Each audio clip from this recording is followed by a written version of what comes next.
Hello, Madristas. Welcome to another episode of the Let's Be Real podcast. Today, I'm joined by Sahel, and we're going to be previewing the game at Girona. Before we start, though, like it's been a while since I've been on with Sahel and him. And how have you been? How's everything going? Oh yeah, man. It sure has been a while since because I've just been doing this with Sunaid for a while now. But yeah, I mean, I've been fine. I've just come home on an early vacation and Real Madrid. Uh, I have to say I don't feel like watching a game sometimes these days. Um, I haven't taken your opinion on that in a while, but yeah. What about you? I hope you've been doing okay as well. Yeah, man, it's been quite a bit of up and down, but yeah, how it is whenever it comes to the end of the year. You have to wrap up a lot of things, get a lot of deadlines and stuff like that. But yeah, overall it's been quite good as well. And yeah, you slightly touched upon Real Madrid and also like how's this up and down? Like we're Yeah. in the league. We're still on course to qualify for the knockouts round, and all that through the top eight qualification and the use and what is not. Mm. But then at least to my perspective, like as easy going on the eye, like we've had a lot of discussions about discontent in the squad and what is not. But what's your take on the season so far? No, yeah, when we won the Clasico, I think everyone at that point in time was on the Xabi Alonso, was sailing right on the Xabi Alonso boat, and I mean for good reason as well. It was a pretty important win, and then we followed it up with a 4-0 thrashing, I think, of Valencia, and the feeling was good among the camp. The players looked content. There wasn't as much talks of rifts between the players, or between the players and the managers. I'm sure the viewers can like figure out who I'm talking about. But that followed up with the Liverpool defeat, and then I think everything just went spiral dive, from then on, because the Vallecano and Elche defeats were two like very unexpected results in La Liga, because that's when you most expected the team to bounce back. Even in Liverpool, I mean, Liverpool haven't, they've been having one of their worst seasons in a while now. And to go to Anfield and lose to an extremely unsettled Liverpool side was also, a shocking performance from the team. But um, yeah, I mean, Kylian Mbappe rescued us at Olympiacos, but I don't know how many more of those performances he has in him. While he is still on his, he's well on his way to win the Golden Boot again. But Girona's is Girona is a challenge that I think we should be able to overcome. Uh, I mean, we had the same feeling about Rayo Vallecano and honestly Elche as well, but, and we know what happened there. So Yeah, that's very true. Like actually this marks the end of the well, how should I say, the end of a quite had quite a couple of away games. I think it started right after the international break, and we lost at Anfield. Rayo we drew. Elche we drew. Olympiacos was quite a fun, what could have been a very head scratching game. Then again we go to Girona. Then we end with Athletic Club on Wednesday. So it's just been a run of like basically six. It's going to be a run of basically six away fixtures, so it's quite interesting what that has shown and what that could, bring again. But again, it goes back to what we talk about, what I mentioned earlier, right? We're top of the table, and like Kylian Mbappe again is on his way to shooting for another golden boot, and we're on the path of qualifying directly in the UCL. So a lot of fans from the outside, if they don't watch Real Madrid, would be like, "Oh, you guys are very ungrateful," and what is not. But I just wanted to take your 2 cents on the whole situation. Content players have been rumored to to exist. Everyone knows like primary member of that is Vinicius Junior, as he has demonstrated time and time again. So like what's your take on all that? Like how have you perceived that?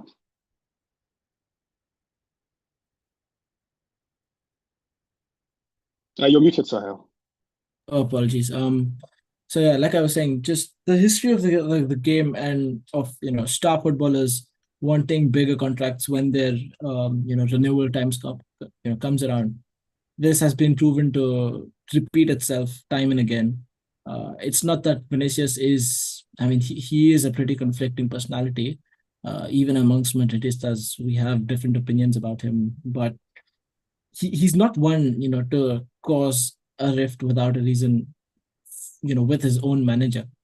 So I think there is a good chunk of that obviously links back to him needing a better contract and him wanting more from Real Madrid when it comes to the financial side of the things or with a longer duration with his new contract. But then again, his form hasn't been the greatest, so it's also a matter of from his perspective, he hasn't done enough to back up what he's demanding from the club. His performances, I mean, he was decent at Olympiacos and he provided a couple assists, but overall the season it has been a pretty lackluster season for Vinicius Junior. And if anything, Kylian Mbappe's goal scoring form kind of distracts us or keeps us busy with something that isn't Vinicius Junior. Honestly, like if Kylian Mbappe wasn't scoring all these goals, I think we would be talking about Vinicius Junior a lot more. So players on the end of their contracts have, uh, you know, uh, a very obvious likeliness to create tantrums within the clubs. I just think Vinicius is always spoken about on a level that is different on all other players, and for good reason. He has that kind of persona to him. So I think the downsides of his vibrancy are there for for everybody to see now that he isn't in his at the peak of his powers or isn't at a stable position in his career. But obviously, there's also been talks about Xabi Alonso's management style, and that it doesn't have anything to do with Vinicius Junior. Um, there's a lot of reports of Fede. I think there was more a couple months ago, but even now, like him, every time he plays out of position, that's a matter of concern. So it's a matter of, does Xabi Alonso know what is right in terms of their best positions? And also, does he have complete control of does he grasp that command over his dressing room in a sense that managers of the past did? Uh, and these are things that haven't quite convinced Madridistas because you can almost figure out in the body languages of the players when things aren't going so well for Real Madrid on the pitch. Yeah, that's very true actually. But I don't know, like you actually painted a very good picture of what's going on with Vini, the contract, and what is and what is not. But the issue now becomes that when Vinicius Junior is asking for a contract that's in the level of Cristiano Ronaldo, I mean, I don't know, man. Like it's a very very big ask. It's a Exactly. significantly big ask. Yes, especially because like Cristiano was the X factor, was the star man of this team. You Yeah. understand? Which right now, at least since the arrival of Kylian Mbappe, it's obvious that Vini is no longer the star man of this team. Like this is something he has to take up with the management. This is the route the management decided to go. They decided to invest and trust in Kylian Mbappe, not Vinicius Junior. There is nothing we can do about that. You understand? But I don't know. I just want to ask you this, Cindy. Like, do you think it's possible to continue with Vinicius Junior and Kylian Mbappe in the same team? I think it's if it's possible, then Real Madrid isn't it's the only club in the world where it's possible. And if it's not possible, if it's not going to work at Real Madrid, it's not going to work anywhere else. To have a player of Vinicius Junior's magnitude with someone else who's outperforming him, because we had the same situation in the past with Messi and Neymar, where Neymar didn't quite want to play under the shadow of Leo Messi, and he wanted to have his own say at Ballon d'Ors and individual awards of such sort. Um, I don't quite believe that it's the exact same situation with Vinicius. Obviously, there was there was a bit of a row on who was going to be Real Madrid's main man, even with things like goal scoring, captaincy. When Kylian Mbappe arrived at the club, not just captaincy is pre-decided, but leadership, among the dressing room. Um, But I do think that, I tend to disagree with people here. People paint it as if the club or Ancelotti at the time preferred Mbappe to be the main man, whereas Mbappe was the one who was asked to play out of position and adjust according to Vinny's needs. I mean, if anything, Mbappe a year and a half ago would have preferred playing on the left wing, and to pick up where he left off at PSG. Um, he might not have scored as many goals, but that was his obvious most comfort, his most comfortable position playing on the pitch. Uh, so I also tend to disagree with this whole narrative of Mbappe being made the main man, whereas I think it's more in the vein of Mbappe's performances spoke for himself. Hmm. Actually, there's the first part I agree with you in the sense that like Kylian Mbappe will be made to play out of position, but for the second part, I disagree with that because I feel like everything the club has done actually has positioned Kylian Mbappe to be the number one player in, and disregarding whatever it is that Vini had done. And I just think that's the thing. Like, I mean, you can't go and lavish all what you lavished on Kylian Mbappe, and then of Yeah, course we know you got him on a free, but then still he's the highest paid player and what is not. So, when it comes also to like the selection of the jersey, like you gave him the special treatment. Like all the players had to wait for their turns to get the jerseys, and based on seniority, based on ranking, and all that. But Kylian Mbappe was given a seniority that he did not have to have the chance to take Luka Modric's jersey and all that. But again, yeah, it is what it is. You rightly pointed out, as you said in the first half of your statement, that we know Kylian Mbappe for a very long time has complained when he played for France through the middle. He absolutely doesn't like playing through the middle, but he took it on the chin, and he put his head down. And yeah, last season was very, very unsuccessful from a collective perspective, but like Kylian Mbappe was really successful from a personal yeah. perspective, scoring 44 goals, in the season, and he's continued that rich vein of form into the season as well. So yeah, I think Vini definitely needs to step up, and I really don't. For me personally, I just feel like unless Vinicius Junior is willing to accept uh, that position of being, the second, the Robin to the Batman, the Neymar to the Messi and all that, the Gareth Bale, the Karim Benzema to the Cristiano Ronaldos, this thing is just not going to work out. And the point is, like, with the whole situation with Xabi Alonso as well is very untenable. And the issue here is that I personally feel like you mentioned Carlo Ancelotti, you mentioned the club earlier. I feel like they had actually fostered this tantrum from Vinicius Junior. You understand? They fostered this, they enabled this behavior because they Yeah. were winning Champions League at that point in time. So the point is that when you win off, these things are easily shrugged off and brushed off. But then the problem now becomes when you are not able to win stuff, when Vinny stops scoring or assisting at the rate that he was doing, not last season, but 2 seasons ago, then this, a lot of question marks start to arise. So this is Yeah. when you show actually what you're made of. When you're winning, it's easy to talk. You understand? It's actually when you're losing, how you stand up and how you react to that. When you're not performing well, how you react to that. When things are not going your way, how you react to that is actually what makes or breaks you as a player. You understand? And also as a team, that character. And right now, unfortunately, like I'm not seeing any of that from Vinicius Junior. And I don't know No, if absolutely. He isn't even in a position to ask for a contract that, the likes of Cristiano got back in the day, because he could have a couple seasons ago, and we would have still, the club. I'm sure the club would have considered it with the kind of form he was in a couple seasons ago, um, or before Mbappe had, even come to Real Madrid. But now that he's not the main man anymore, and two, he's also not, producing at the level of, with the level of performances that he used to, or the level that we expect of him. I don't think he stakes a claim at that new contract, at least not on the terms that he wants it.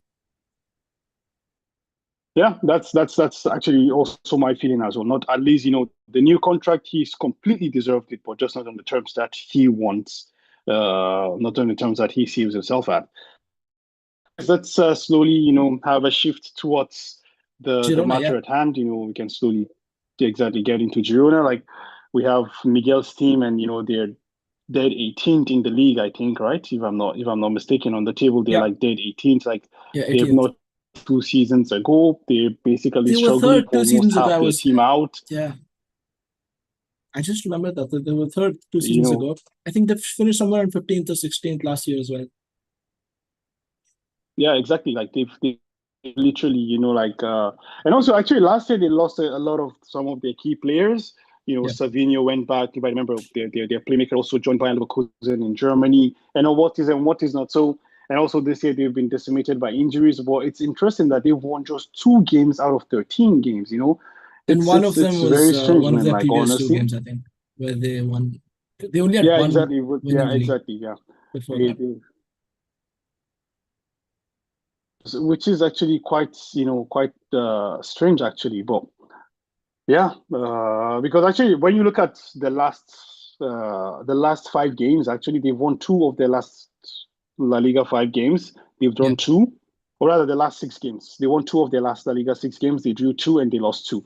So actually, like when you look at that just from the microscope of that 6 games, it's not too bad. 2 wins, 2 loss, two draws. Like it's not Absolutely. too bad. But like they have a really really bad injury, and they're basically like part of also the City group. So this is why actually I'm quite surprised. Yeah. Like Yeah, I was gonna based on touch the upon that. momentum I they think they had. the whole ownership scheme under the City Group, it makes these sister clubs, the situations at them a little bit too volatile because there is, I'm sure, an obvious power dynamic, an obvious hierarchy even within the management of the City Group, where players from smaller clubs will typically go to bigger clubs when they outperform their potential for a season or two. So clubs like Girona are likelier to lose out in that situation where they produce a lot of Europe's up and coming Spanish talent. Um, but then they end up losing it very quickly because again they are under the co-ownership of the City Group of the Abu Dhabi um, conglomerate. But yeah, 13 games played, 2 wins and 5 draws, 6 losses doesn't look particularly too good. I'm sure they have one of the worst defensive records in La Liga as well. 24 goals conceded. Um, but as you Yeah, mentioned, their past 5 or 6 games have been not too terrible. yeah, yeah. Actually, like I do feel like like City should have built on Gale built, like 3 years ago, 2 seasons, like yeah, more or less 2.5 seasons ago, and they should have built on that. But rather, like you look at a player like Savinho right now. Savinho plays in and out for Man City, like he's not really there. If I forgot the name of the attacking midfielder that also left for Germany as well. He was also like blowing hot and cold last year as well. So and now because now actually when you look at even a fully fit Girona squad, like it's players like Donny van der Beek, like it's like Daily Blind, it's players like, Mm. Unai, it's players like Thomas Lamar, like basically like Axel Witsel, like these are all, Brian Hill from Spurs, like these are all These are players that players like who've, are who've done rejects or in like yeah, they've done exactly, well in Europe before. exactly, like these are players that literally you would even forget are still playing, like Donny van der Beek, I know he's I think 28, 29, whatever it is, but like he went to United, didn't play for how many years? Like this is not 2019, 2018 anymore. That Donny van der Beek was, or was Mm. in okay, like Daily Blind. This is not 2014 anymore. You look at the likes of even Christian Portu, man. Come on, this is not 20, Oh, Porto is still 2017 around. anymore. So Shit, yeah, exactly, Porto is Christian still Portu. around. That's what I'm saying to you. Like even when you have like a fully fit. When you have even a fully fit squad, like you look at this team, it's a team of rejects, man. Axel Witsel, man. Atletico Madrid, Borussia Dortmund, Benfica once upon a time at the beginning of it. So, like, come on, this is not 2013 anymore where Axel Witsel was team, coming out of Belgian football. So it's really bleak because when you go back, actually, you remember that, that period you had Miguel, you had like, what's he called?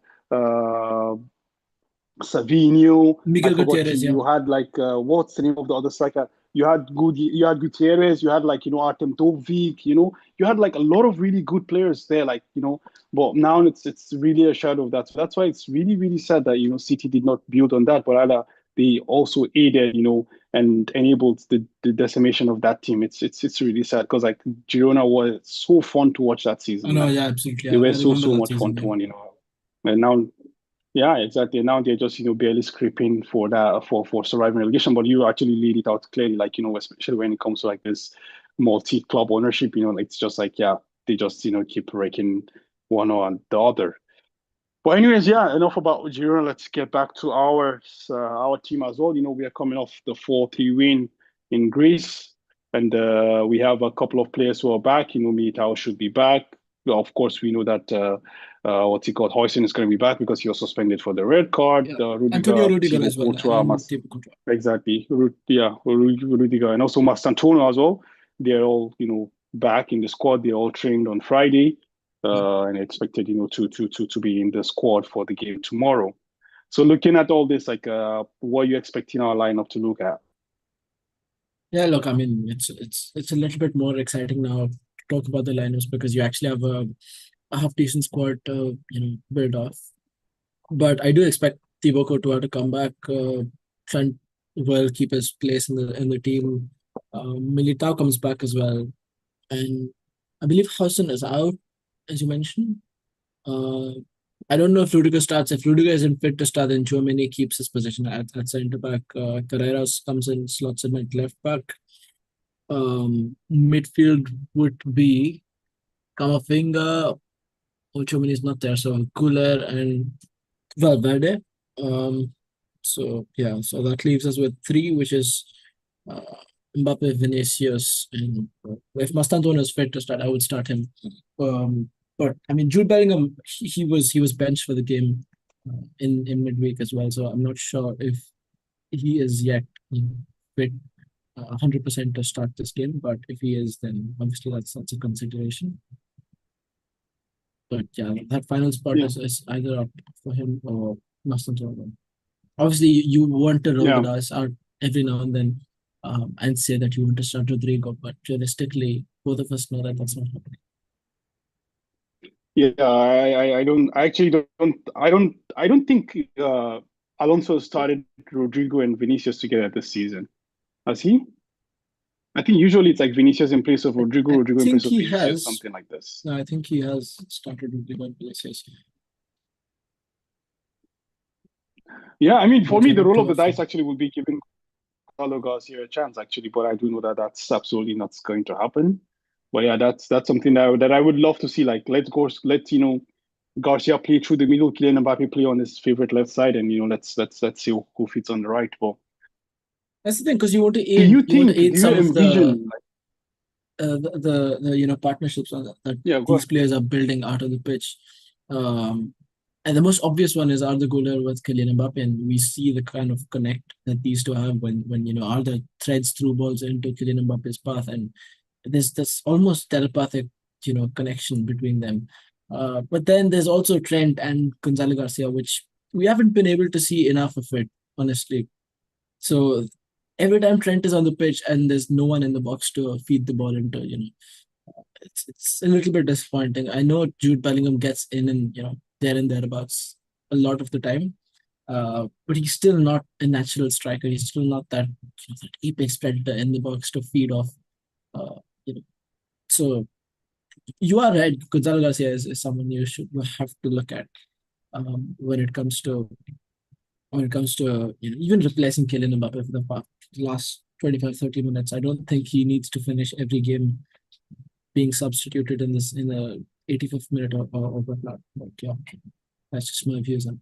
Actually, you touched on Trent. Actually, for me, what I feel is that, like, we need to provide Trent with a player like Mohamed Salah, right? So we need to provide Trent with that connection with that he had with Salah, which was almost telepathic, as you're saying, with Güler and Mbappe. But right now, like, there is no one in front of Trent. There is no one in front of Trent. Like, Trent, we need to give him that platform to establish a connection with someone as well, because a lot of the passes that Trent actually has been making or are all looking like wayward passes and not really good passes, but they're actually good passes. Just like we're not Nobody's able there. to Yeah. exactly, like nobody's there, or like we're not able to understand what it would be, how to like take advantage of that. But yeah, Gonzalo Garcia actually could at least help give us an idea of what could be. And it No, was I just think like oh, sorry, go Gula ahead. occasionally tries to be that player out on the right side, but his primary responsibility obviously is to remain down the middle and feed Mbappe. But I think another name could be Mastantuono because he's left-footed. He is an excellent dribbler in his close control in tight spaces is amazing. I just when you talk about a connect between two players, you can't really base it off anything. If they connect, and if they don't, they don't. But Mastantuono has the traits to make it work. I just don't know if he will be the right man for Trent on the right side. But I mean, the point also like continuity matters. Even like we were playing before, like with a very defensive minded Ferland Mendy, but Yeah. like he knows what Vini needs and Vini knows what he needs. So it's not just about like I understand what you're saying. Like if they connect. But the point is like continuity also builds understanding between players. You Yeah. understand? You Yeah. don't necessarily have to have that Mesut Ozil Cristiano Ronaldo relationship. You just need to have that understanding of okay, what are the patterns of play of this person? How do I not stand in his way? How does he not stand in my way? You understand? How do I enable him to do what he wants to do? So I think that's also just, it's not just about like, that connection itself. It's also the understanding the patterns and play and what is and what is not. Mm. But yeah, it's a bit, it's a bit of something that I think that as the season goes on, we're going to get to see more because like Trent has been, quite injured for quite a while. So I do think like also it's a World Cup year. So I think also he also will try to, as much as possible demonstrate his value to the team so that he could try to get back in the in squad as well. But yeah, let's see how that pans out in the long run. Moving on, we have some comments in the chat. Ashik is here. Hey, Ashik, man, how are you doing? He said, have no idea what to expect tomorrow. We may see hard work to win or terrible rubbish. Vini will be his usual selfish self. I've given up on him. You will dice and you will argue, and Vini will get a card, he's saying, or a booking. He's actually also talking about the fact that like play Vini on the left, Mbappe on the right, and Gonzalo Garcia through the middle. We have tried everything. Why not this? Do you anticipate the situation whereby like Kylian Mbappe or Vinicius Junior? I know Vinicius was tried on the right at the Club World Yeah. Cup, but do you anticipate a situation where either of those guys is going to be tried on the right hand side? On the right side. Well, at the start of the season, if Yeah. you asked me, I would have said no because again, we have incredible talent such as Mastantuono. And at the time, I thought Rodrigo was going to get a fair, say in the proceedings as well. But now the situation obviously has changed. There has been, we expected someone to emerge as the contender on the right flank, but no one has. So I think it's worth giving it a try. Like Ashik mentioned, mentions we've given everything, pretty much everything a try when it comes to the combinations within the front three. So why not this? But also, I think Xabi Alonso is more inclined to keep that front three as it is, especially Kylian Mbappe's position, because he is, let's not forget, his goal scoring form is pretty much the only thing that's keeping us, afloat at this point in the season. Um, so, yeah, I mean, I think you'd be more inclined to keep Mbappe where he is. All right, that's quite interesting. And also, like actually, Ashik makes the last point, and I think maybe we can just end on that point and go to the predictions. He's saying Sergio Ramos is sign him as a backup and for the leadership. It's not like we're recognizing anything. I want to focus more on the leadership aspect of that. Yeah, yeah, Do you think this team lack leaders? yeah, absolutely. Do I've touched upon this many times with Suned. And it's just not about this team being a young team, right? Like we talk a lot about this side being a young squad, but these are players who play for, pretty much all of them play for both club and country. Pretty much all of them have spent their careers in, across Europe under, uh, in high pressure situations under big name managers and captains as well. So I'm sure they've had uh, ample time to learn. A lot of this Real Madrid squad even spent time under the tutelage of likes of Modric and Kroos and Benzema in their final years, Marcelo as well, and Carvajal. Let's not forget is still part of the squad. Um, so that I think is not an appropriate excuse there. Purely the age factor. There has to be a sense of maturity, at least in some of the players. Like I mentioned, likes of Valverde. I mean, we see him as a potential leader, as a potential captain, but you just don't see it, as on the pitch, out there on the pitch. It doesn't reflect on their body language or on on the instinctiveness of their actions sometimes. Um, I do think that this defense lacks a leader. Like even if the team doesn't get what it needs in terms of a big persona, a big ego, but this defense could do with someone like Ramos. I don't know if it's going to be Hmm. Ramos. I think Rudiger could bring back some of that experience, but Ramos at this point is very unrealistic. Even if he's a free agent, even if when he departed Real Madrid, he spoke, and I quote, he said that this is not a goodbye, this is a see you again. Um, but the hopes are very slow at this point. Yeah, actually, for me, David Alaba is a person that I've pinpointed previously that could be someone that could maybe be someone to show the way, but unfortunately, he's been quite injured and unavailable. So I'm not too sure how that fits in or not. But yeah, like I mean, you talk about age. Age is not a factor in football, man. These guys have played 3, 4, 5 seasons at the very top flight. Like Vinicius as captain Brazil, like Fede Valverde is a captain of Uruguay, like Mbappe is the captain of France, like Thibaut as captain Belgium, Dani Carvajal as captain Spain. So these Exactly. are not, like these are not like people who were like, born yesterday. No, they've been playing for a long while, even if they have I mean, in football, you can't just say like someone who's played like 5, 6, 7, 8, 9 seasons is young. No, I mean, he might be 5 years old. I don't care. But if you play 10 seasons, man, you're a seasoned professional in Yeah. any line of work, man. You played 5 seasons, you're a seasoned professional. Like, come on. So this is just the thing. Like there is a attitude problem with this thing. There's a leadership problem with this thing. But yeah, let's see. As you said, like I don't fancy the signature of Ramos, but like yeah, for a role, Yeah. I think it could be. But I just feel like when you come to a team like Real Madrid, like the captains have to be on the pitch. I don't see a way whereby you would have someone like Ramos who is a leader, and like Ramos is not going to play. Ramos is going to play in the Copa del Rey, or like here and there, like spare games and this. So I feel like we need the captain that has to be on the pitch, and also the captain that's not a goalkeeper as well. We need a captain that's going to be on the pitch. So one of these guys need to actually really grow up and step up and take responsibility, honestly, because it's not just about having the armband. We saw for how many years Cristiano did not have the armband, Luka Modric did not have the armband, Toni Kroos did not have the armband, but these guys knew, and understood, what was needed to win games, Yeah. what mentality you needed to win games, and stuff like that. But Yeah, from this another current name crop that of was players. also being mentioned was Karim Benzema because I think he's also coming to the end of his Al Ittihad contract. So he was asked about a potential return to Real Madrid, but I think he responded quite optimistically. He said it could happen, and he didn't rule it out completely, which is what I would have expected. Um, but there's not been any developments with that report. There was a one-off report from Saudi. Yeah, man, I'm not too sure about that, man, because I think if that was going to happen, maybe Raul would have been back to end his career at the Bernabeu. But hey, never say never. You never can tell. The club is moving in new directions these days, obviously. But yeah, man, let's just slowly wrap things up by talking about the predictions. We've been on and on and on. Yeah.